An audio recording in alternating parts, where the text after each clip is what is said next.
Student, अब हम growth का टॉपिक ले रहे हैं। जो ग्रोथ एंड डेवलपमेंट का चैप्टर था, उसमें शुरू में कुछ ग्रोथ की टाइप है, शायद मैं करवा भी चुका हूँ। ये शुरू में मैंने करवा था, लेकिन पूरा ही चैप्टर कर रहा हूँ, जो है कुछ छूट ना जाए, इसलिए पूरा ही करवा रहा हूँ। तो ग्रोथ की टाइप्स, एक होती है अरिथमेटिक ग्रोथ।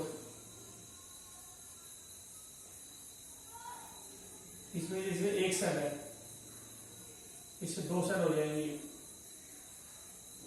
3 सेल हो जाएंगे, 4 सेल हो जाएंगे। ये अरिथमेटिक ग्रोथ है।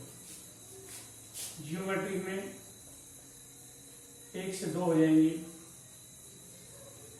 2 से 4 हो जाएंगी, 4 से 8 हो जाएंगी,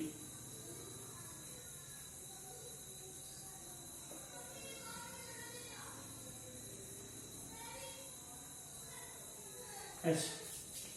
ये जियोमेट्रिक ग्रोथ है।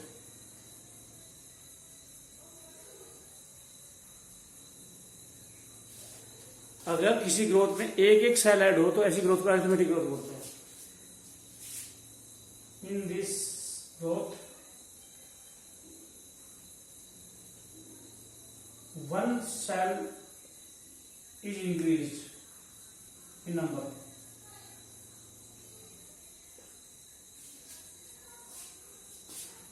तो एक सेल है, उससे 2 सेल बनेगी, एक डिवाइड करेगी, एक नहीं करेगी, फिर 2 बनेगी, एक डिवाइड करेगी, एक नहीं करेगी। एक सेल है, उसने डिवाइड किया, 2 सेल बन गई, तो एक डिवाइड नहीं करेगी, एक करेगी, फिर एक में 2 बना दी, फिर एक सेल डिवाइड जो है नहीं करेगी और एक करेगी, तो एक सेल ऐड होती जाएगी। जो ये एक सेल 2 हो गई, तो ये तो डिवाइड करेगी नहीं, ये करेगी, फिर ये तो ऐसा रहेगी, फिर इसमें 2 बनाई, फिर एक डिवाइड नहीं करेगी, ये करेगी, फिर इसमें फिर एक बची, इसमें फिर एक ने डिवाइड की, एक ने नहीं की। तो एक सेल ऐड हो तो उसमें अरिथमेटिक ग्रोथ बोलते हैं। 1 cell is added, 1 cell is added after each division, each cell division। Her cell division के बाद में एक सेल ऐड हो तो अरिथमेटिक ग्रोथ बोलते हैं। इसमें सेल का नंबर डबल हो जाएगा। आफ्टर ईच डिवीजन, हर डिवीजन के बाद सेल नंबर बिकम्स डबल। एक सेल ऐड हो तो अरिथमेटिक ग्रोथ बोलते हैं। 1 से 2, 2 से 4, 4 से 8 हो तो जियोमेट्रिक ग्रोथ बोलते हैं। एक सेल ऐड हो तो अरिथमेटिक ग्रोथ, और हर बार सेल डबल हो तो जियोमेट्रिक ग्रोथ बोलते हैं। अरिथमेटिक ग्रोथ के लिए इक्वेशन क्या होती है? LT is equal to L naught plus RT।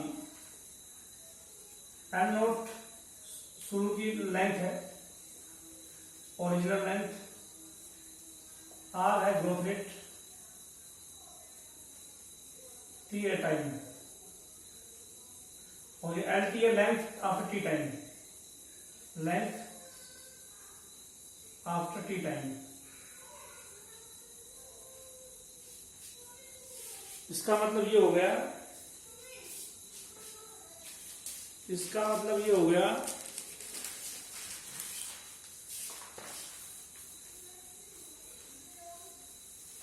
Arithmetic growth में शुरू में 10 सेंटीमीटर, कोई शुरू में एक प्लांट है 10 सेंटीमीटर लंबा, और आर है ग्रोथ रेट, 1 सेकंड में 2 सेंटीमीटर ऐड हो तो 2 सेकंड में कितने ऐड होंगे? 4 सेंटीमीटर। शुरू में 4 सेंटीमीटर, शुरू में लेंथ है 10 सेंटीमीटर, और ये ग्रोथ रेट है, 2 सेंटीमीटर बढ़ रहा है हर सेकंड में, तो 2 सेकंड में कितना बढ़ेगा? 4 सेंटीमीटर। 6 सेकंड में कितना बढ़ेगा? 6 सेंटीमीटर। 8 सेकंड में कितना बढ़ेगा? 8 सेंटीमीटर।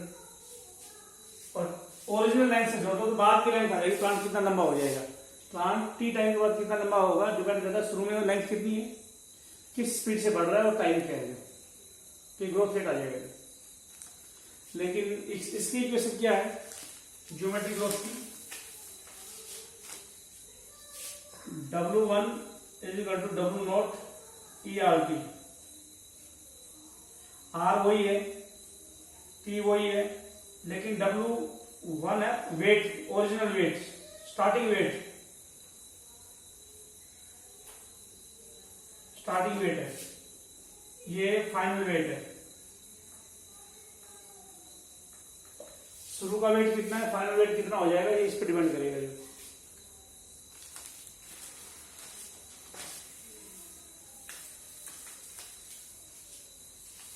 तो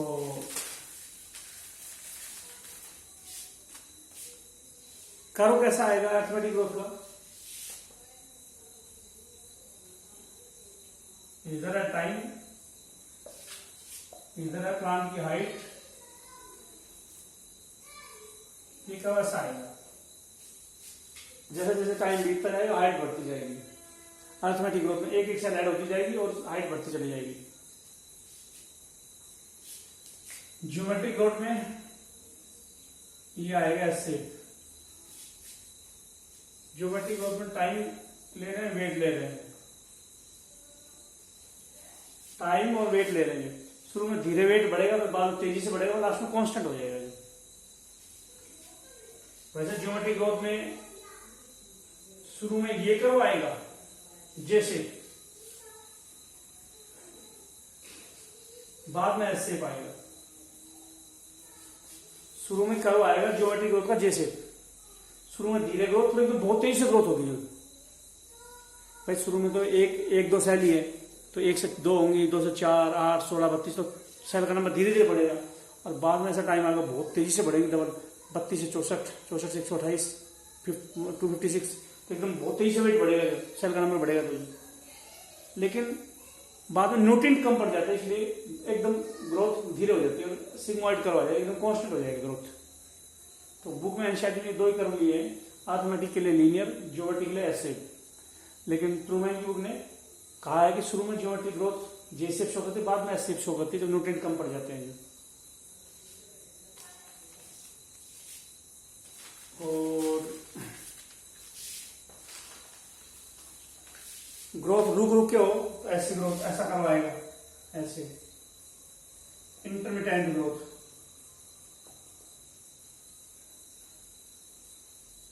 पहले ग्रोथ बढ़ेगी, फिर थोड़ी सी कम हो जाएगी, कांस्टेंट हो जाएगी, फिर बढ़ेगी, फिर रुक जाएगी, फिर बढ़ेगी, फिर रुक जाएगी।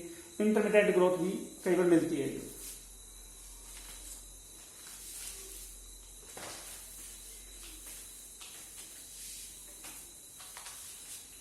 2 ग्रोथ होती है, होती है एब्सोल्यूट ग्रोथ,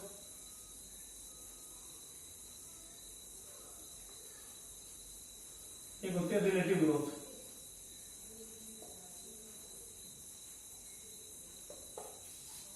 इसका एब्सोल्यूट ग्रोथ और रिलेटिव ग्रोथ का एग्जांपल तो कैसे समझ में आएगा। एक लीफ है, 5 सेंटीमीटर लंबा है,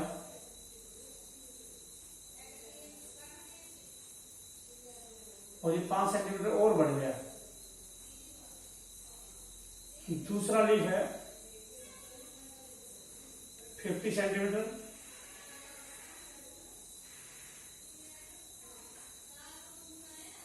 बाद में हो गया 55 सेंटीमीटर। जो टोटल ग्रोथ होती है, जो रियल ग्रोथ होती है, उसको एब्सोल्यूट ग्रोथ बोलते हैं। एक्चुअल इंक्रीज या actual growth is absolute growth.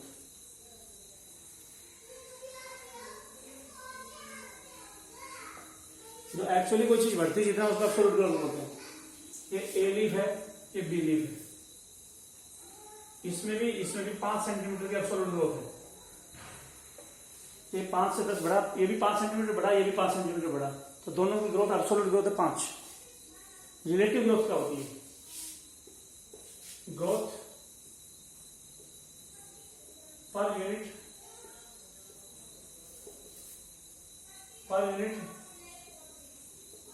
Initial parameter.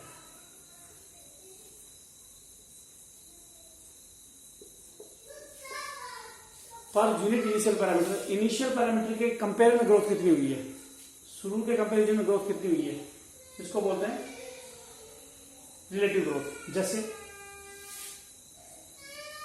10 centimetre growth होगी, शुरू में 5 थी, तो 5 जो है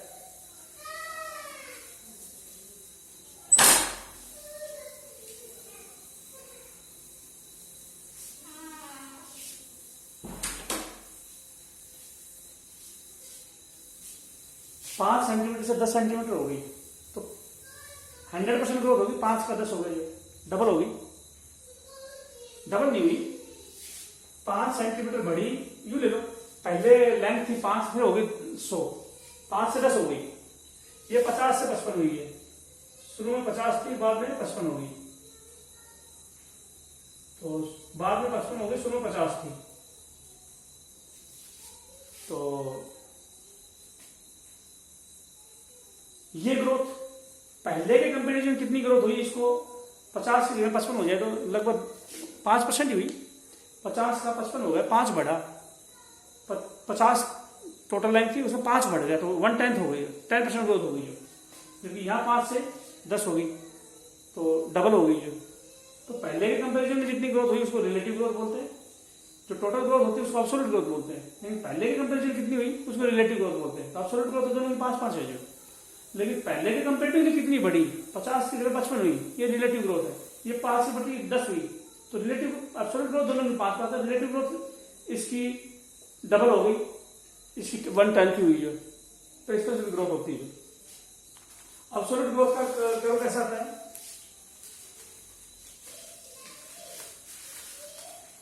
absolute growth sigmoid growth curve आता है जो।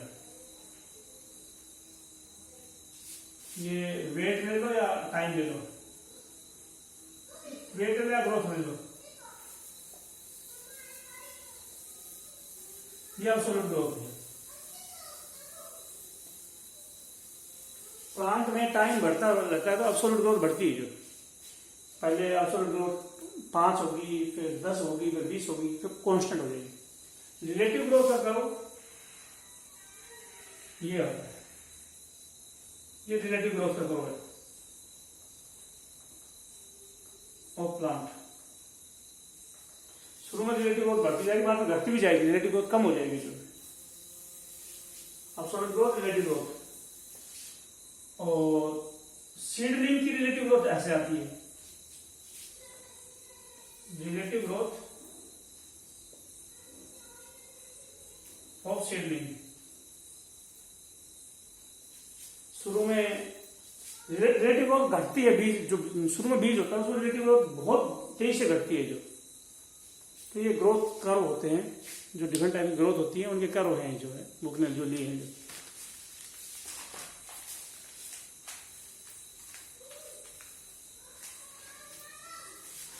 कौन कौन से फैक्टर है जो ग्रोथ को अफेक्ट करते हैं जो, factors affecting growth.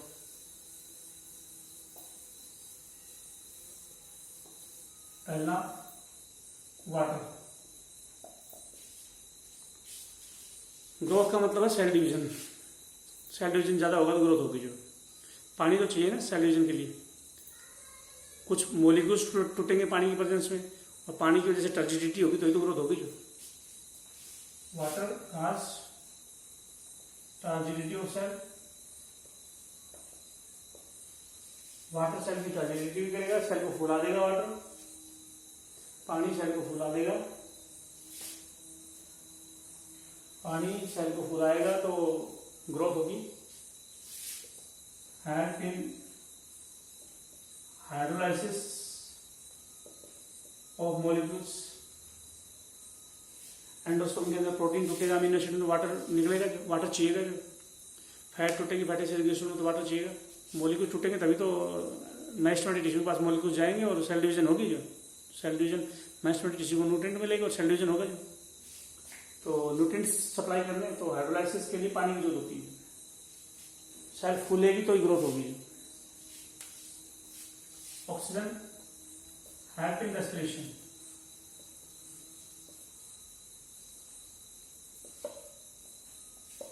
Oxygen help in respiration. अगर रेस्पिरेशन होगा तो ग्रोथ होगी जो। ग्रोथ तब होती है जब एनर्जी चाहिए। ग्रोथ में सेल डिवीजन में एनर्जी चाहिए, रेस्पिरेशन चाहिए, रेस्पिरेशन ऑक्सीजन की जरूरत पड़ेगी जो। Nutrients used in respiration.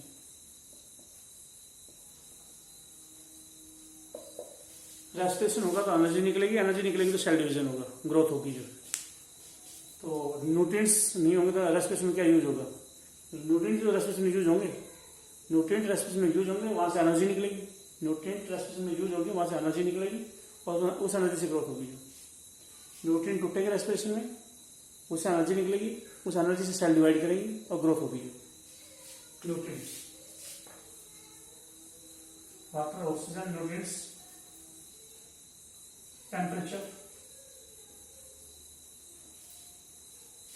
Temperature ठीक ठाक होना चाहिए।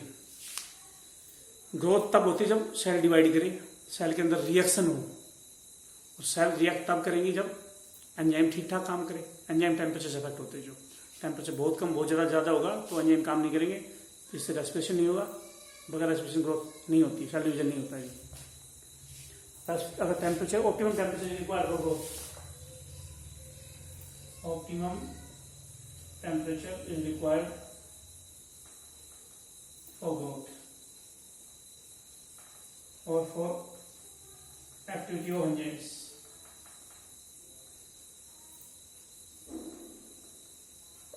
बहुत कम टेम्परेचर हो गया, बहुत ज़्यादा टेम्परेचर होगा तो एंजाइम काम नहीं करेंगे, एंजाइम काम नहीं करेंगे तो रिएक्शन नहीं होगी, रिएक्शन नहीं होगा तो सेल डिवीजन नहीं होगा, और सेल डिवीजन नहीं होगा तो ग्रोथ नहीं होगी। ग्रोथ या सेल डिवीजन के लिए एंजाइम काम करना जरूरी है, रिएक्शन होनी जरूरी है, और वो टेम्परेचर पर डिपेंड करते हैं। Light, photosynthesis,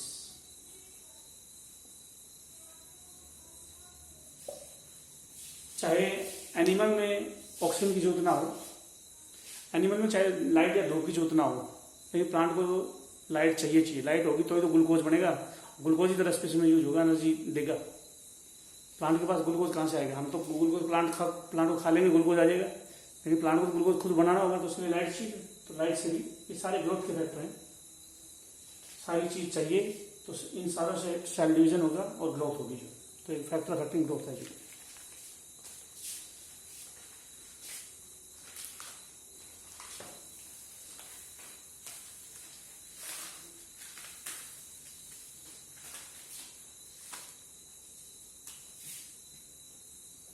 stages of development,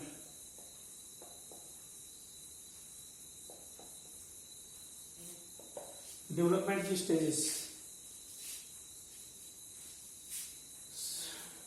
एक सेल है, मेरिस्टेम सेल है, एक सेल है, और ये प्लाज्मेटिक ग्रोथ शो कर रही है और डिफरेंशिएशन शो कर रही है। इससे इलोमेशन होगा, मैचुरेशन होगा, फिर मैच्योर सेल बनेगी,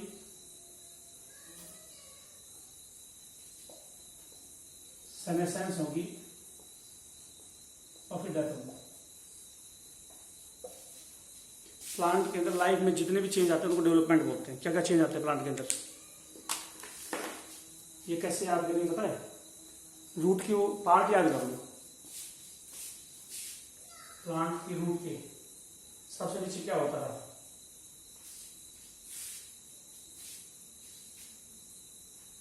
पहले मेरिस्टेमेटिक टिश्यू सेल है, मेरिस्टेम सेल है। जो पहले मिनट मेरे को चेक कर लेना चाहिए ना।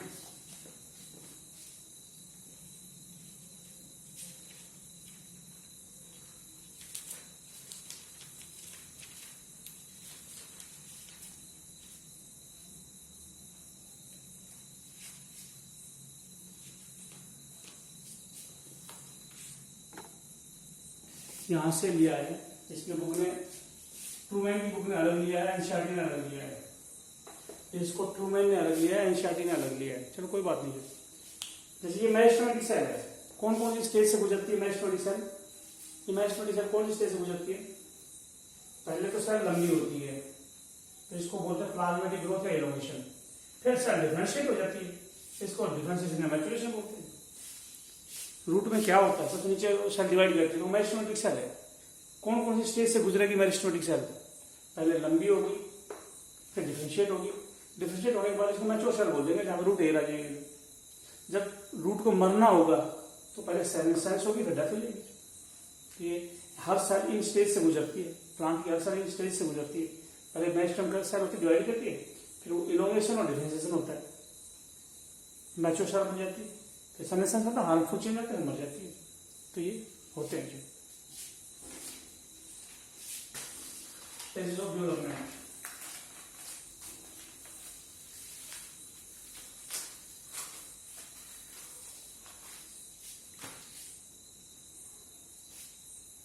इसके अलावा डेवलपमेंट की स्टेज थी। अब आते हैं हाइड्रोफिली।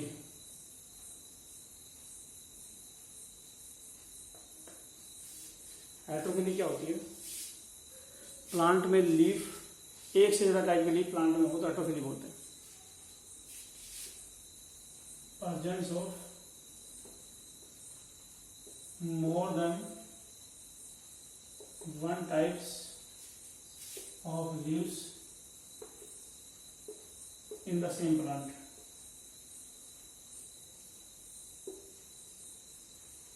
एक प्लांट में एक से ज्यादा टाइप की लीफ हो तो हाइड्रोफिली बोलेंगे।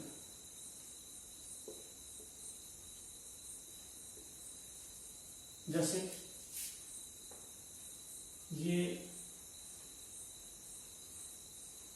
लीफ, जुवेनाइल लीफ है, जुवेनाइल लीफ, और ये लीफ है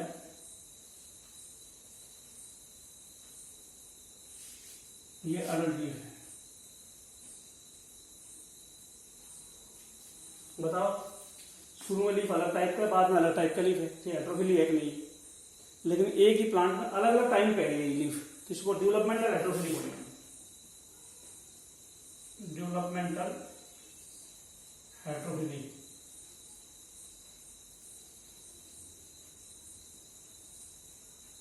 क्या होती है डेवलपमेंटल हाइड्रोफिली? एक से ज्यादा टाइप का लीफ है लेकिन अलग अलग टाइम में है। शुरू में अलग टाइप का लीफ है, बाद में अलग टाइप का लीफ है। तो इसको डेवलपमेंट की स्टेज, अपने डेवलपमेंट के दौरान हाइड्रोफिली आई है, इसलिए development hydrophily. Two types of leaves, two type of leaves in different developmental stage.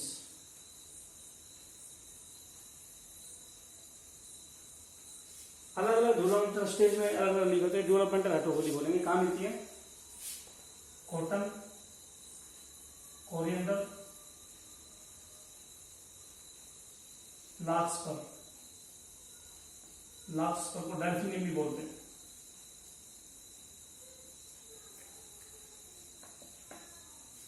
Cotton,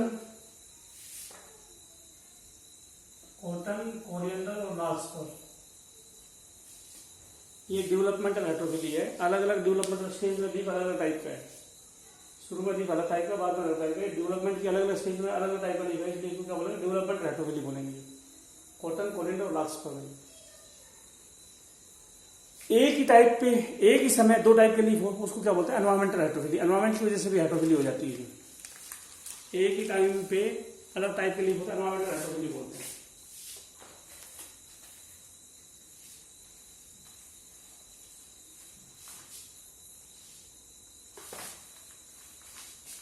एक प्लांट है बटरकप का,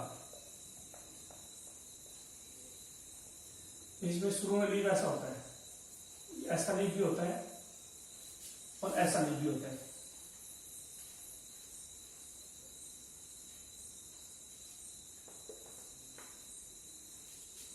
तो एक ही टाइप पे दो टाइप के लीफ है, तो इसको बोलेंगे एनवायरमेंटल हाइड्रोफिली। ये पानी में डूबा हुआ लीफ है, सबमर्ज्ड लीफ जो मच डाइसेक्टेड है,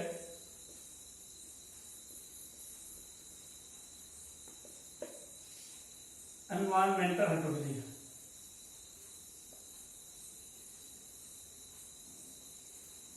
It is due to environment. Environment की वजह से है। अगर हवा में लीफ है, लीफ एयर में है पेड़ का, तो नॉर्मल है। लेकिन पानी में डूबा हुआ है तो वो टूट गया है कि पानी उस पर ज्यादा इफेक्ट ना कर सके। जो एक ही पेड़ में दो टाइप के लीफ है, एक ही पेड़ में ये लीफ भी है, एक पेड़ में ये लीफ भी है, सेम पेड़ में एक टाइम पे दो लीफ है, तो ये एनवायरमेंटल हेटेरोफिली है, एनवायरमेंट की वजह से होती है। एक ही टाइम पे दो टाइप के leaf, two leaves on same developmental stage, दो लीव्स है same developmental stage, same developmental stage पे दो टाइप के लीव है, तो इसको क्या बोलेंगे? एनवायरमेंटल हेटेरोफिली बोलेंगे। और एनवायरमेंट से अपने आप को अफेक्ट होना, एनवायरमेंट से अपने ऊपर चेंज ले आना, इसको प्लास्टिसिटी बोलते हैं। Plasticity, change due to environment.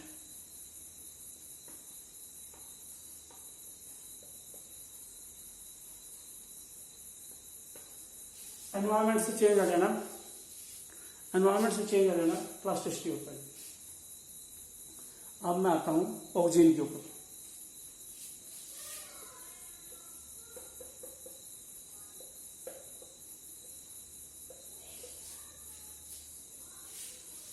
Oxygen सारे हार्मोन की करवा चुका हूँ, ऑक्सीजन के फंक्शन बाद में कराऊंगा। ऑक्सीजन की बेसिक बातें नहीं करवाई है, शायद ऑक्सीजन के फंक्शन तो मैंने करवा भी दिए थे। ऑक्सीजन के फंक्शन एक ही हार्मोन था जो मैंने शुरू में जो कराए थे, ऑक्सीजन का हार्मोन के फंक्शन मैंने ढंग से करवा दिए थे। तो ऑक्सीजन के शायद मैं करवा भी दूं ना भी कराऊं, देखूंगा क्या करूंगा ऑक्सीजन का। लेकिन ऑक्सीजन की टाइप्स नहीं करवाई थी मैंने।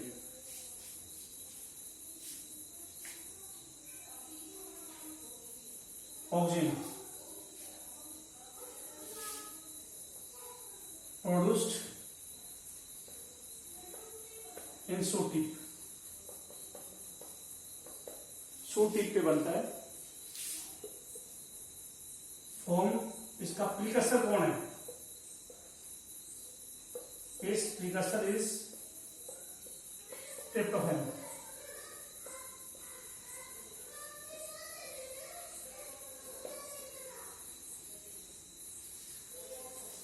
ट्रिप्टोफैन अमीनो एसिड से जो सबसे कम्प्लेक्स अमीनो एसिड है, सबसे कम्प्लेक्स अमीनो एसिड है ट्रिप्टोफैन, उससे ऑक्सीजन बनता है। सबसे कम्प्लेक्स अमीनो एसिड है ट्रिप्टोफैन, उससे बनता है ऑक्सीजन। ऑक्सीजन सबसे कम्प्लेक्स अमीनो एसिड से बनता है। तो ये तो सब प्रीकर्सर हो गए। एंटी ऑक्सीजन वो है टिबा, ट्राईआयोडो बेंजोइक एसिड।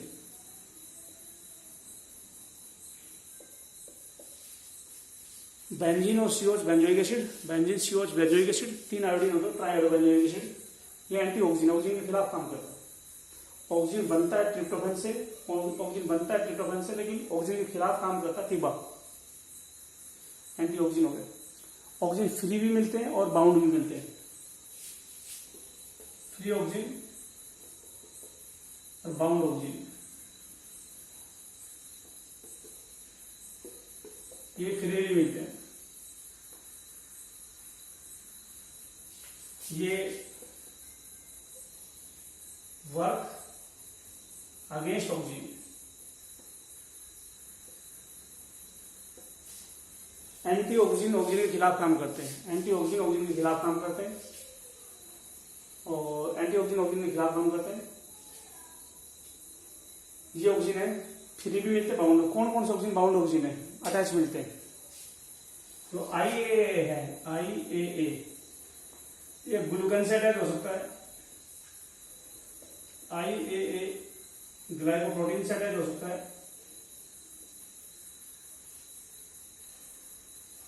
और IAA एस्पार्टिक एसिड से अटैच हो सकता है।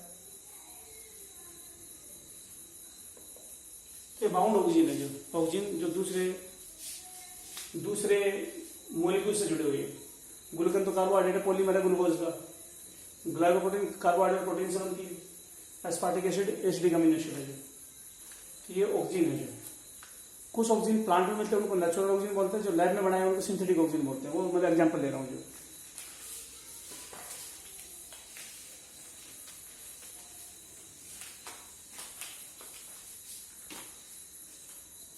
नेचुरल ऑक्सीजन और सिंथेटिक ऑक्सीजन।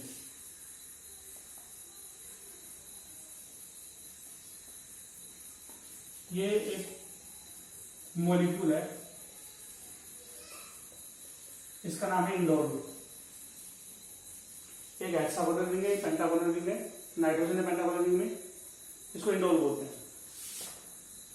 इस पे लग जाए एस्टिक एसिड जुड़ जाए तो बोलेंगे इंडोल एस्टिक एसिड। अगर वो एस्टिक एसिड इंडोल से जुड़ जाए तो इंडोल एस्टिक एसिड बोलते हैं, IAA बोलते हैं, IAA। ये नेचुरल ऑक्सीजन, नेचुरल मिलता है। एक ऑक्सीजन है नेचुरल भी है, सिंथेटिक भी है, वो है इसी का मैं बना देता हूं CH2 CH2 COH। अब बन गया इंडोल ब्यूटाइलिक एसिड यानी IBA। ये नेचुरल भी है, सिंथेटिक भी है। ये प्लांट के अंदर मिलता भी IBA और इसको बना भी लिया, आर्टिफिशियल भी बना सकते हैं।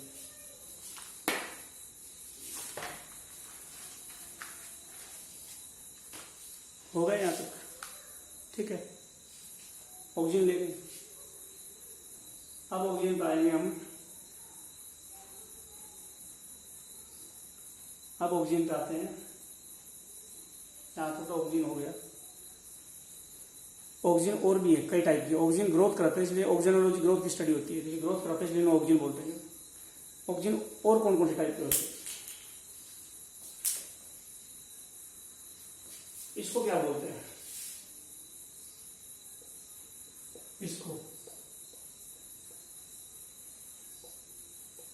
इसको बोलते हैं बेंजोइक एसिटिक एसिड ना, बेंजोइक नहीं, phenoxy acetic acid, phenoxy acetic acid. Benzene से OH जुड़ जाए तो फिनॉल बनता है, तो फिनॉक्सी होगा, आगे एसिटिक एसिड है, फिनॉक्सी एसिटिक एसिड। ये सेकंड नंबर है, थर्ड, फोर्थ, 5, 6 फर्स्ट। इस पे 2 क्लोरीन लगा दूं मैं तो बन जाएगा 2,4 dichloro phenoxy acetic acid, 2,4-D। पूरा नाम क्या हुआ 2,4-D का? 2,4 dichloro phenoxy acetic acid, 2,4 dichloro phenoxy acetic acid. किसका नाम है? 2,4-D को शॉर्टकट में बोलते हैं। 2,4-D शॉर्टकट है, ये लंबा नाम है। यहां पर क्लोरीन और लगा दो क्या बन जाएगा? 2,4,5-T यानी 2,4,5 trichloro benzoic acid, sorry phenoxy acetic acid, phenoxy acetic acid, 2,4,5 trichloro phenoxy acetic acid, 2,4,5 trichloro phenoxy acetic acid. एक और ये सारे सिंथेटिक ऑक्सीजन बाहर बनाए गए हैं। Methyl chloro phenoxy acetic acid, MCPA, methyl chloro phenoxy acetic acid यानी phenoxy, ये तो होगा phenoxy acetic acid. Phenoxy acetic acid 2 chlorine भी जुड़ सकते हैं, 3 क्लोरीन जुड़ सकते हैं। 2 क्लोरीन जुड़े तो बोलेंगे 2,4-D, 3 क्लोरीन जुड़े तो वो 2,4,5-T, मिथाइल क्लोरो जुड़ जाए तो मिथाइल क्लोरो MCPA। 2,4-D का मतलब 2,4 डाइक्लोरो, 2 और चौथे सेकंड और फोर्थ क्लोरीन है और फिनॉक्सी एसिटिक एसिड है। 2,4,5-T में 3 क्लोरीन है सेकंड, फोर्थ और 5 पे, और आगे सेम है फिनॉक्सी एसिटिक एसिड। इसमें मिथाइल और क्लोरो दोनों ग्रुप अटैच है। इसके अलावा इनकी एब्रिविएशन पूछी जा सकती है कि इसका पूरा नाम क्या है।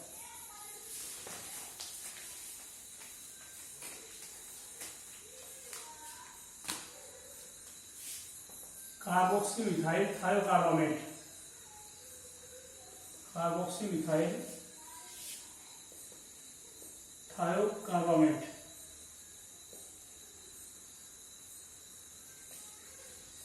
Carboxy methyl thiocarbamate. तो ये टॉपिक थे जो है ऑक्सीजन के ऊपर जो है। और मैं चेक कर लेता हूँ इस चैप्टर में क्या क्या बच गया जो है, एक बार चेक कर लेते हैं जो क्या बच गया।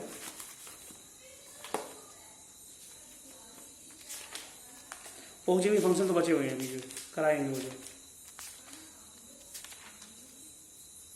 सीड जर्मिनेशन के फैक्टर, सीड जर्मिनेशन के टाइप, सीड जर्मिनेशन की टाइप, ये हो गया, ये सारा हो गया, ये हो गया, ये सारा हो गया, ये सारा हो गया, ये हो गया, ये हो गया, ये हो गया, ये हो गया। ऑक्सीजन के फंक्शन बचे हैं मेन तो जो है, सीड डोर्मेंसी और सीड जर्मिनेशन। सीड जर्मिनेशन की टाइप और सीड डोर्मेंसी,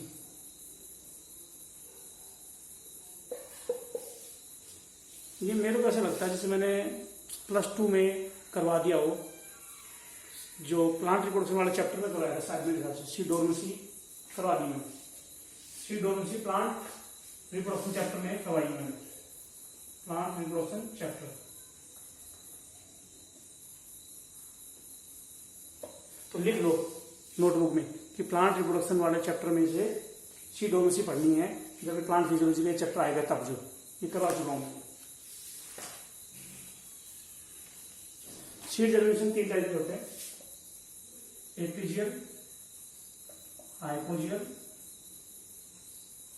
विविपेरियल। बीज उगे कोटलीडन धातु के नीचे रह जाएगा,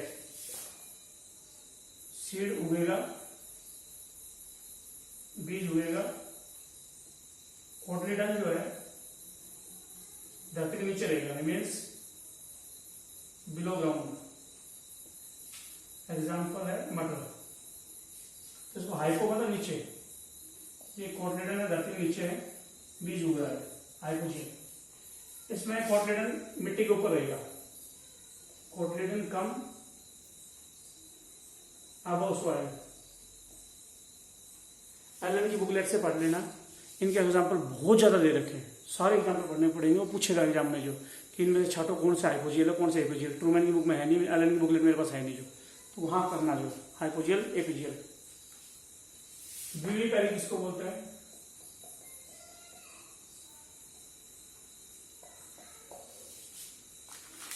विविपेरियल सीड फ्रूट के अंदर ही उग जाए और फ्रूट पेड़ से अटैच है। Germination of seed in fruit and fruit is attached with plant, fruit is attached with plant। बीज फ्रूट क्या, फ्रूट नॉर्मली तो फ्रूट नीचे गिरता है, उसमें से बीज बाहर आता है फिर उगता है, लेकिन इसे विविपेरियल में पेड़ के साथ फ्रूट अटैच है, उसके अंदर बीज है, बीज ऊपर ही उग गया, क्योंकि मैंग्रोव प्लांट में मिलता है ना, वहां नीचे गिरेगा तो ऑक्सीजन है नहीं, जर्मिनेट नहीं करेगा, वो ऊपर ही जर्मिनेट करके गिरता है। विविपेरियल कहाँ मिलती है, फाउंड इन मैंग्रोव प्लांट। पहले बीज उग जाएगा फिर गिरेगा ताकि दिक्कत ना हो, लेकिन नॉर्मल बीज गिर जाए तो उगेगा नहीं, क्योंकि ऑक्सीजन नहीं है सॉइल के अंदर। तो इसका एग्जांपल क्या बता सकते हो, सारे बीज मैंग्रोव प्लांट जिसमें न्यूमेटोफोर रूट बताई थी, वो सारे एग्जाम्पल गिना दो, राइजोफोरा, सोनेरेशिया, हेरिटेरा, एविसिनिया, ये सारे मैंग्रोव प्लांट गिना दो, उसमें विविपेरियल में सारे मैंग्रोव प्लांट आ जाएंगे जो उनमें ब्रीथिंग रूट होती थी, हवा मिट्टी में ऑक्सीजन है नहीं कीचड़ में, तो इसलिए हवा से ऑक्सीजन लेता है और बीज ऊपर से उग के गिरता है जो विविपेरियल बोलते हैं। तो मैं एक चेक कर लेता हूँ ये टॉपिक मैंने करवाया या नहीं करवाया, फिर अगले वीडियो में ले लूंगा जो, अगर सीड जर्मिनेशन का टॉपिक, सीड जर्मिनेशन के फैक्टर वगैरह हो गए तो एलएन की बुकलेट्स में करा दूंगा, अगर मैं चेक कर लूंगा जो इस चैप्टर में देख लूंगा एलएन की बुकलेट में क्या एक्स्ट्रा करवा रखा मैं करवा दूंगा जो। अब जितना हो गया उतना कंप्लीट, अभी ऑक्सीजन के फंक्शन बच गए जो, ये वो मेरे को निकालना है, तो अगले वीडियो में ऑक्सीजन के फंक्शन निकालूंगा जो, ठीक।